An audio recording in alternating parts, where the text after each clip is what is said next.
Hello examiner family. അപ്പോൾ അതേ നമ്മുടെ +1 റിസൾട്ടൊക്കെ വന്നിരിക്കുകയാണ്.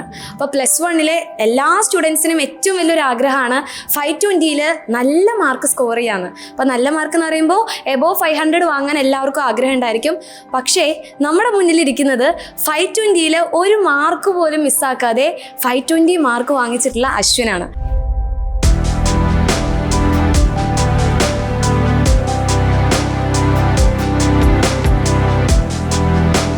അപ്പോൾ അശ്വിൻ, ഈ ഒരു നിമിഷത്തിൽ എന്താണ് പറയാനുള്ളത്? ആരാണ് ആദ്യം റിസൾട്ട് ഇത്രയും 520 ഉണ്ട് എന്ന് വിളിച്ചു പറഞ്ഞത്? ആരായിരുന്നു? ആദ്യം ടീച്ചറായിരുന്നു. ടീച്ചർ പറഞ്ഞു. ടീച്ചർ പറഞ്ഞപ്പോ എങ്ങനെ ഉണ്ടായിരുന്നു? അപ്പൊ റിസൾട്ട് അറിഞ്ഞ സമയത്ത് ടീച്ചർ സാധാ പോലെ വെച്ചോ. പിന്നെ അത് കഴിഞ്ഞിട്ട് ടീച്ചർ വിളിക്കും. അപ്പൊ ചോദിച്ചു റിസൾട്ട് വന്നു 520 ഉണ്ട് ചോദിച്ചു. ചോദിച്ചു. പിന്നെ ടീച്ചർ പറഞ്ഞു കൺഗ്രാറ്റുലേഷൻസ് പറഞ്ഞു. എന്നിട്ട് ആദ്യം ഈ ഒരു വീട്ടില് ആരും അറിഞ്ഞിട്ടുണ്ടായിരിക്കില്ലല്ലോ, ടീച്ചർ ആയിരുന്നു ആദ്യം അറിഞ്ഞിട്ടുണ്ടായിരുന്നേ. അപ്പൊ മോനെ അറിഞ്ഞു. എന്നിട്ട് മോനെ ആരോടാണ് ആദ്യം പോയി പറഞ്ഞത് എനിക്ക് ഇത്ര മാർക്ക്? ആദ്യം ഏട്ടനായിരുന്നു. ഏട്ടൻ അച്ഛനെ വിളിച്ചു പറഞ്ഞു. പിന്നെ അത് കഴിഞ്ഞിട്ട് ഞാൻ അമ്മേനെ വിളിച്ചു. പിന്നെ മാമ്മമാരൊക്കെ വിളിച്ചു. പാരന്റ്സ് കേക്കൊക്കെ കട്ട് ചെയ്തോ? ഒന്നും ചെയ്തിട്ടില്ല. ഓക്കെ. അപ്പോൾ ഈ ഒരു ഇന്റർവ്യൂ കാണുമ്പോൾ പാരന്റ്സ് എന്ത് ചെയ്യുക? മോനെ നല്ല ആഗ്രഹമുണ്ട്, കേക്കൊക്കെ കട്ട് ചെയ്യാൻ ആഗ്രഹമില്ലേ? ഓക്കെ. അപ്പോൾ അതിലൂടെ വെളിപ്പെടുത്തിയിരിക്കുകയാണ്. അപ്പോൾ കേക്കൊക്കെ കട്ട് ചെയ്തിട്ട് എന്ത് ചെയ്യുക? കുട്ടീനെ ഒന്ന് പ്രോത്സാഹിപ്പിക്കാം. ഓക്കെ. അപ്പോൾ റെഡി ആക്കിയിട്ടുള്ളത്. പിന്നെ നമ്മുടെ എക്സാമിനറിന്റെ ബാച്ചിലുള്ള സ്റ്റുഡൻ്റ് ആണ്. അപ്പോൾ എങ്ങനെയായിരുന്നു ബാച്ചിലത്തെ ക്ലാസ്സൊക്കെ? നല്ല യൂസ്ഫുൾ ആയിരുന്നോ? അപ്പോൾ എങ്ങനെയായിരുന്നു ബാച്ചിൽ? ഏത് ഫീച്ചറായിരുന്നു മോനെ കൂടുതൽ യൂസ്ഫുൾ ആയിരുന്നത്? ക്ലാസ്സുകൾ ഞാൻ നോട്ട്സൊക്കെ പിന്നെ സ്വന്തമായിട്ട് എഴുതിണ്ടാക്കാറുണ്ട്. അപ്പോൾ ക്ലാസ്സുകൾ കാണും, പിന്നെ 2x കാണും, പെട്ടെന്ന് കഴിയും. അതായത് എളുപ്പപ്പണിയാണ് ഉദ്ദേശിക്കുന്നത് അല്ല? വേഗം കാണാം. അപ്പോൾ ഈ ടൈം ടേബിൾ ഒക്കെ ഉണ്ട്. 520 ഒരു മാർക്ക് പോലും മോന് മിസ്സായിട്ടില്ല. എല്ലാ സബ്ജക്റ്റിലും ഫുൾ മാർക്ക് ഉണ്ട്. ഓക്കെ. അപ്പോൾ ഇങ്ങനെ ടൈം ടേബിൾ ഒക്കെ ഉണ്ടെങ്കിൽ നമ്മൾ സാധാരണ നല്ല പഠിക്കുന്ന കുട്ടികളെന്ന് പറയും ഞാൻ ടൈം ടേബിൾ ഉണ്ടാക്കാറുണ്ട്, രാവിലെ ഇന്ന സമയത്ത് എണീക്കും, ഇത്ര മണിക്കൂർ ഞാൻ പഠിക്കാറുണ്ട്. അങ്ങനെ എന്തായിരുന്നു ഈ ഒരു പഠനത്തിന്റെ പിന്നിലുള്ള രഹസ്യം? സത്യം പറയുന്നത് ഞാൻ ഒരു ടൈം ടേബിൾ ഉണ്ടാക്കിയിട്ടില്ല. രാവിലെ എണീക്കും, രാവിലെ ഒരു 4 മണിക്ക് എണീക്കും, പിന്നെ 6 മണി വരെ പഠിക്കും, പിന്നെ വൈകുന്നേരം കുറച്ചു നേരം ഇരിക്കും. അതായത് എപ്പോഴാ പഠിക്കാൻ തോന്നുന്നേ അപ്പൊ ഇരുന്ന് പഠിക്കും. അപ്പോൾ ഇത്ര സമയം അങ്ങനെയൊന്നും ഇല്ല. ഓക്കെ. അപ്പോൾ ഫുൾ മാർക്ക് വാങ്ങിച്ചിട്ടുള്ള നമ്മുടെ അശ്വിന് പറയാനുള്ള ഒരു ടൈം ടേബിൾ ഉണ്ടാക്കേണ്ട ഒരു ആവശ്യമില്ല. കഷ്ടപ്പെട്ടിരുന്ന് പഠിച്ചു കഴിഞ്ഞാൽ അത് എപ്പോഴായാലും കുഴപ്പമില്ല. കഷ്ടപ്പെട്ടിരുന്ന് പഠിച്ചു കഴിഞ്ഞാൽ എന്ത് വാങ്ങാൻ പറ്റും? ഫുൾ മാർക്ക് എന്തായാലും അല്ലേ? ഒരു മാർക്ക് പോലും പോയിട്ടില്ലല്ലോ, ഫുൾ മാർക്ക് നമുക്ക് വാങ്ങാൻ പറ്റും. അപ്പോൾ പൊതുവേ നമ്മുടെ ഈ ഒരു എക്സാമിൻ്റെ പാറ്റേണിൽ കുറച്ച് മാറ്റങ്ങളൊക്കെ ഈ നിങ്ങളുടെ എക്സാമിന് വന്നിട്ടുണ്ടായിരുന്നു. ഓക്കെ. അപ്പോൾ അതൊക്കെ ബുദ്ധിമുട്ടുണ്ടായിരുന്നു. അപ്പോൾ അശ്വിൻ്റെ ഒരു അഭിപ്രായത്തിൽ എന്താണ്? എനിക്ക് ഫസ്റ്റ് മാത്സ് ആണ് ഇപ്പോൾ അത്യാവശ്യം ടഫായി വന്നത്. അപ്പോൾ അതിൽ പറഞ്ഞു കഴിഞ്ഞാൽ ഫസ്റ്റ് നമ്മൾ ക്വസ്റ്റ്യൻസ് വായിക്കുമ്പോൾ പെട്ടെന്ന് കിട്ടിയില്ല. പിന്നെ അതിൻ്റെ തന്നെത്താൻ കൂളാവാൻ വേണ്ടിയിരുന്നു. തന്നെത്താൻ ആലോചിച്ചപ്പോൾ ആൻസേഴ്സ് ഒക്കെ തന്നെത്താൻ വരാൻ തുടങ്ങി. അപ്പോൾ പിന്നെ അത് വെച്ച് എഴുതി. അതായത് പഠിച്ച കാര്യങ്ങൾ വൃത്തിക്ക് പഠിച്ചു കഴിഞ്ഞാൽ എക്സാം ഹോളിൽ പോയിരുന്നു കഴിഞ്ഞാൽ ആ പഠിച്ച സാധനങ്ങൾ എന്തായാലും മൈൻഡിലോട്ട് ഓട്ടോമാറ്റിക് ആയിട്ട് വരും. അപ്പോൾ നമ്മുടെ +1 ഒക്കെ കഴിഞ്ഞു, ഇനി +2 ആണല്ലേ? അപ്പോൾ +2 ക്ലാസ്സസ് ഒക്കെ കാണാൻ തുടങ്ങി. നമ്മുടെ ബാച്ചിൽ ഓൾറെഡി ജോയിൻ ചെയ്തിട്ടില്ലേ? അപ്പോൾ ക്ലാസ്സസ് ഇപ്പോൾ കാണാൻ തുടങ്ങിയിട്ടുണ്ടോ? ജസ്റ്റ് തുടങ്ങിയിട്ടുണ്ട്. എങ്ങനെയുണ്ട് ചാപ്റ്റേഴ്സ് ഒക്കെ?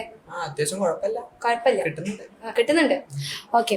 അപ്പോൾ +1 കഴിഞ്ഞു. അപ്പോൾ ഈ +1 ഓരോ ക്ലാസ്സസും അല്ലേ, ആ ഒരു മെമ്മറീസ് ഒക്കെ ആലോചിക്കുന്ന സമയത്ത് നമ്മുടെ എക്സാമിനറിൽ ഏത് ടീച്ചറിന്റെ മുഖമാണ് ആദ്യം മനസ്സിൽ വരുന്നത്? ആദ്യം അലൻ സാർ. മാത്സ് ആണ് ഏറ്റവും ഇഷ്ടപ്പെട്ട സബ്ജക്ട് മാത്സ് ആണ്. പിന്നെ ട്രിഗണോമെട്രി പറഞ്ഞ സാധനം ഉണ്ടായിരുന്നു. അതിലെന്ന് പറഞ്ഞു കഴിഞ്ഞാൽ എനിക്ക് ട്രിഗണോമെട്രി ഇക്വേഷൻസ് ഒരുപാട് ഉണ്ടായിരുന്നു. ഞങ്ങൾക്ക് 10 പഠിച്ചാലോ, 10 3 ഇക്വേഷൻസ് പഠിക്കാൻ. ഇതില് 10-60 ഇക്വേഷൻ പഠിക്കാനായിരുന്നു. അപ്പൊ ഞാന് ബാച്ചിലർ ക്ലാസ് കണ്ടിട്ടില്ല. പിന്നെ ഒരു 1 ഷോട്ട് ഉണ്ടായിരുന്നു. ആ 1 ഷോട്ട് ഇരുന്ന് കണ്ടു.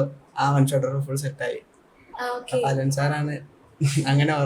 അതായത് മാത്സിൽ അത്രയും ടഫായിട്ടുള്ള ആ ചാപ്റ്ററിനെ വളരെ സിമ്പിൾ ആയിട്ട് അലൻ സാർ. അപ്പോൾ +1 ഈ മാത്സിൽ ഫുൾ മാർക്ക് കിട്ടിയതിന്റെ എല്ലാ ക്രെഡിറ്റും അല്ല, 50% നമ്മുടെ അലൻ സാറിന് കൊടുക്കുക. 50% മോൻ എന്തായാലും അത്രയും എഫേർട്ട് എടുത്തിട്ട് പഠിച്ചുകൊണ്ട് തന്നെയാണ് കിട്ടിയിട്ടുള്ളത്. നമ്മുടെ എക്സാമിനറിന് ബാച്ച് കൂടാതെ യൂട്യൂബ് ക്ലാസ്സസ് ഒക്കെ ഉണ്ടല്ലോ. അപ്പോൾ ഈ ഒരു യൂട്യൂബ് ക്ലാസ്സും ബാച്ചിൽ മോൻ ഓൾറെഡി ജോയിൻ ചെയ്ത് പഠിച്ച കുട്ടിയാണ്. അപ്പോൾ ബാച്ചും യൂട്യൂബ് ക്ലാസ്സും തമ്മിലുള്ള വ്യത്യാസം എന്താ മോന് തോന്നിയിട്ടുള്ളത്? ബാച്ചിൽ പറഞ്ഞാൽ കുറച്ചും കൂടി കോൺസെപ്ച്വൽ ആയിട്ടായിരിക്കും ക്ലാസ് തീർക്കുക. ഇതിൽ പറഞ്ഞാൽ പെരിഫറി ആയിട്ട് പെട്ടെന്ന് എക്സാമിന് എങ്ങനെ സ്കോർ ചെയ്യാന്നുള്ളതിനനുസരിച്ചാണ് യൂട്യൂബ് ക്ലാസ് എടുക്കുക. അതായത് ഒരു 2 മണിക്കൂറിനുള്ളിൽ വേഗം സഡൻ ആയിട്ട് തീർക്കാം. അപ്പോൾ നമ്മുടെ ഈ ഒരു ബാച്ചിൽ നിങ്ങൾക്ക് പ്രീവിയസ് ഇയർ ക്വസ്റ്റ്യൻസിന്റെ ഒരു സെഷൻ ഉണ്ടായിരുന്നു. അതെങ്ങനെ യൂസ്ഫുൾ? സാധാരണ കുറേ കുട്ടികൾ പറയുന്നതാണ് ആ ഒരു സെഷൻ അടിപൊളിയാണ്, അത് കണ്ടു കഴിഞ്ഞാൽ നമുക്ക് കുറച്ച് അത്യാവശ്യം മാർക്ക് സ്കോർ ചെയ്യാൻ പറ്റും. മോൻ അങ്ങനെയായിരുന്നു? ലാസ്റ്റ് സമയത്ത് മീൻസ് എക്സാമിന്റെ ഇടയിൽ സമയമുള്ളപ്പോൾ നോക്കിയിട്ടുണ്ടായിരുന്നു. മീൻസ് മാത്സ് ഒക്കെ എല്ലാ പാഠത്തിൻ്റെയും ഓരോ PYQം ചെയ്തിട്ടുണ്ടായിരുന്നു. ഫിസിക്സ് അതുപോലെ തന്നെ ചെയ്തിട്ടുണ്ടായിരുന്നു. പൊതുവെ നമ്മുടെ +1 നോക്കുന്ന സമയത്ത് +2നെ കമ്പയർ ചെയ്യുന്ന സമയത്ത് പൊതുവേ നമ്മൾ പറയാം +1 ആണ് കുറച്ചും കൂടി ഹാർഡ്. +2 എന്ന് പറയുന്നത് കമ്പാരിറ്റീവ്ലി കുറച്ചും കൂടി ഈസിയാണ് +1 കമ്പയർ ചെയ്യുന്ന സമയത്ത്. അപ്പോൾ +1 തന്നെ മോനെ 520 വാങ്ങിച്ചിട്ടുണ്ട്. അപ്പോൾ +2 എന്തായാലും നല്ല മാർക്ക് കിട്ടി. 1200 1200 തന്നെ മോനെ കിട്ടും.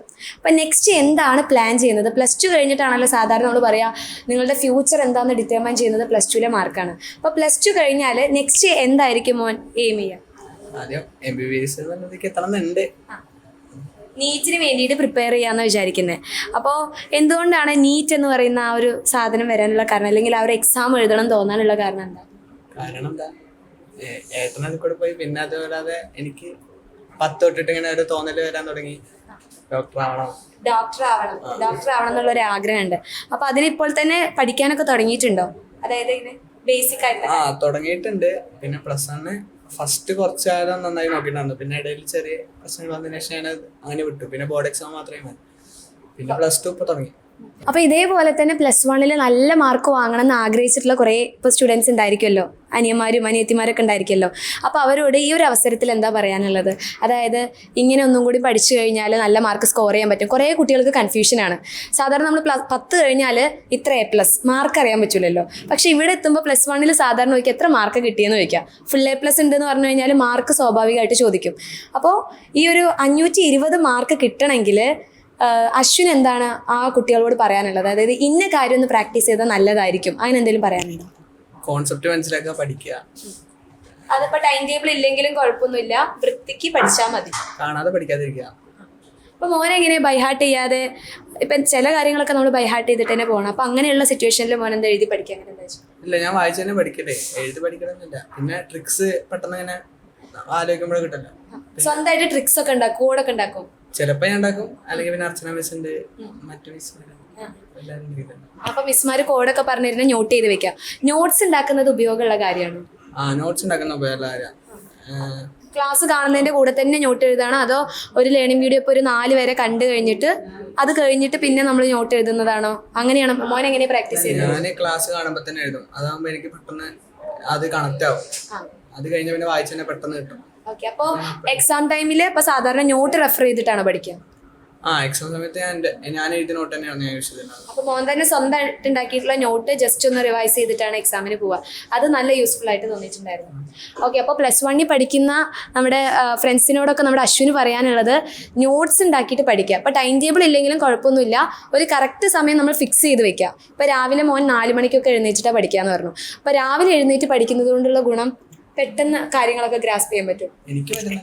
എല്ലാവർക്കും അങ്ങനെ ആണെന്നില്ല. അപ്പൊ ഈ രാവിലെ എഴുന്നേൽക്കുമ്പോൾ നമ്മള് മാത്സ് ആണ് ടഫ് ആയിട്ടുള്ള സബ്ജക്ട് പഠിക്കുമ്പോൾ നല്ലതായിരിക്കും. ഞാന് കൂടുതൽ എനിക്ക് തിയറി പഠിക്കാനാണ് ബുദ്ധിമുട്ട്. അപ്പൊ ഞാൻ ബയോളജി ആയിരിക്കും കൂടുതൽ രാവിലെ ഇരിക്കാം. അപ്പോൾ നമുക്ക് ചില കുട്ടികൾക്ക് രാവിലെ എഴുന്നേൽക്കുന്ന സമയത്ത് ചിലപ്പോൾ മാത്സ് ഫിസിക്സ് അങ്ങനെയൊക്കെ പഠിക്കുമ്പോഴായിരിക്കും. പക്ഷെ മോന് കുറച്ച് തിയറി ബേസ്ഡ് ആയിട്ടുള്ള കാര്യങ്ങൾ ബുദ്ധിമുട്ടായതുകൊണ്ട് മോൻ രാവിലെ എഴുന്നേറ്റ് പഠിക്കാം. രാവിലെ ബയോളജിയാണ് കൂടുതലായിട്ട് പ്രിഫർ ചെയ്യുക. അപ്പോൾ രാവിലെ ഇപ്പോൾ ഒരു കറക്റ്റ് സമയം ഫിക്സ് ചെയ്ത് വെക്കുക. പിന്നെ ടൈം ടേബിൾ ഒന്നും ഇല്ലെങ്കിൽ പ്രശ്നമില്ല, നോട്ട്സ് ഉണ്ടാക്കുക, കോൺസെപ്റ്റ് എന്താണെന്ന് മനസ്സിലാക്കി ബൈ ഹാർട്ട് ചെയ്യാതെ ഇരുന്ന് പഠിക്കുക. അപ്പോൾ ഇത്രയും കാര്യങ്ങൾ കറക്റ്റായിട്ട് ഫോളോ ചെയ്ത് കഴിഞ്ഞാൽ ഇനി അടുത്തതിൽ നിങ്ങൾക്കും ഇതുപോലെ തന്നെ ഫുൾ മാർക്ക് വാങ്ങിച്ച് അശ്വിൻ ഇരിക്കുന്ന ഈ ഒരു സ്ഥലത്ത് നിങ്ങൾക്ക് വന്നിരിക്കാൻ വേണ്ടി പറ്റും. ഓക്കെ. അപ്പോൾ അശ്വിൻ അടിപൊളിയായിട്ട് പഠിക്കുക. +2 ഇതേപോലെ തന്നെ നല്ല മാർക്ക് സ്കോർ ചെയ്യുക. ഓക്കെ. അപ്പോൾ കൺഗ്രാറ്റ്സ്.